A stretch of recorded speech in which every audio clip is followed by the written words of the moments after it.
1774, he entered King's College in New York City, and that was funded by the London's King's Inn, now named Columbia University. In 1777, he became a personal aide and private secretary to Washington during the American Revolution.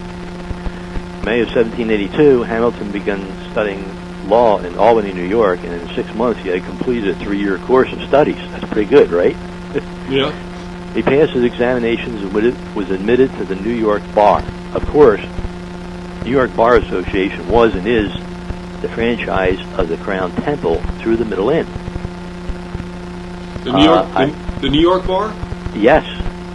In fact, New York has a total different aspect than any other city in the country, and it's really the seat of all the power because of the Crown. Does that? Now, again, I know I'm bad about this, so if you would just answer this and then get back to where you were going, because I know I take you down roads other than the direction in which you wish to go. But is there any is it a coincidence that the New York Bar would have the power it does in the United States, and that also the New York Federal Reserve Bank also is the biggest 700-pound gorilla in the country? Yeah, and that's why all the other things that happen in there, Wall Street and whatnot, because that particular part of it, you can find that in Charles Warren's book, The History of the American Bar. There are certain sections on that are on ATG Press if they go to it and look at the American Bar. And you can read excerpts from Charles Warren's book in there. Okay. Now, what happened was in 1783, the session, he settled down to practice in New York City as Alexander Hamilton Esquire. In February of 1784, he wrote the charter for and became the founding member of the Bank of New York. That's the state's first bank. Now, you see, that wasn't the state's first bank, but it wasn't the state of New York bank. It was private. They just, hey, we'll set up a bank in New York, we'll call it the First Bank of New York. All right, so there was nothing state about it except the title. Right, that's all. Okay. So he secured a place in New York delegation of the Federal Convention in 1787 in Philadelphia, and he gave a 5-hour speech on June 18th. And it was titled, "An executive for life will be an elective monarch." That's a quote. An executive of the... Executive for life will be an elective monarch. But what does he refer to when he says executive? The president.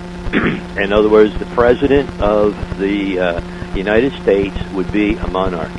And that's what Patrick Henry, if you go read in the Virginia debate, 1787, he says it squints towards monarchy.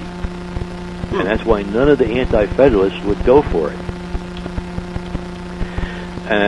So what happened was, when he signed the Constitution for the United States representing New York State, that was one of the Crown's legal states, because it was a colony at the time.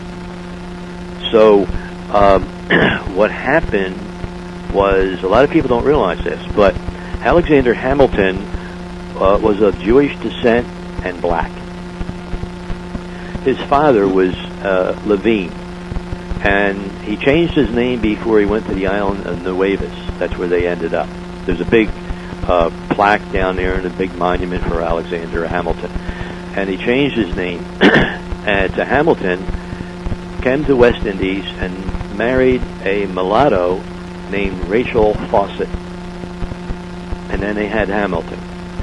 Hamilton went over back to be gleaned in Europe through the Crown to be the front man into the United States that they knew was going to be created so that he could bring in the first bank.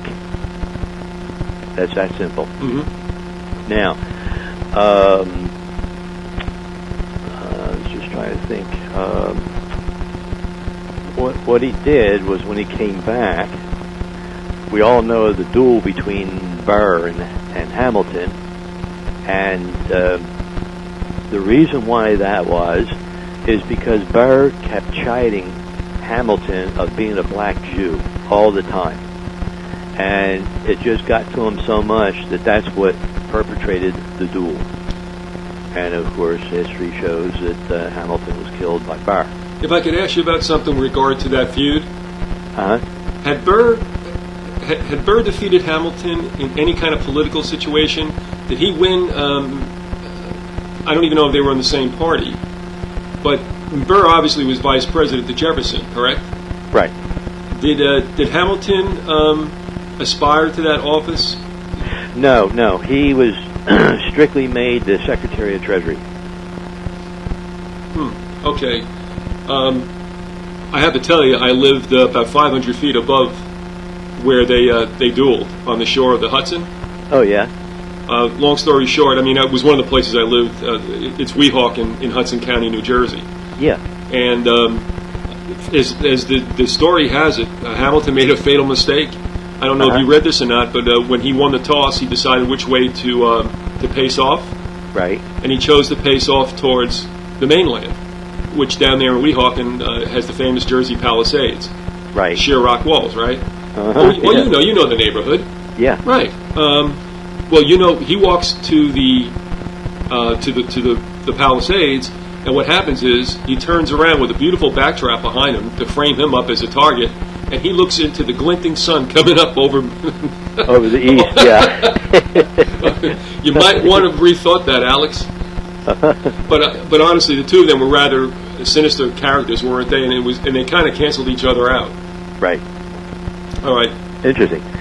Well, okay. What happened was Washington elected Hamilton as a U.S. Treasury, and he alone laid the foundation for the first federal U.S. central bank, secured credit loans through the crown banks in France and the Netherlands, and increased the power of the federal government over the hoodwinked nations of the Union.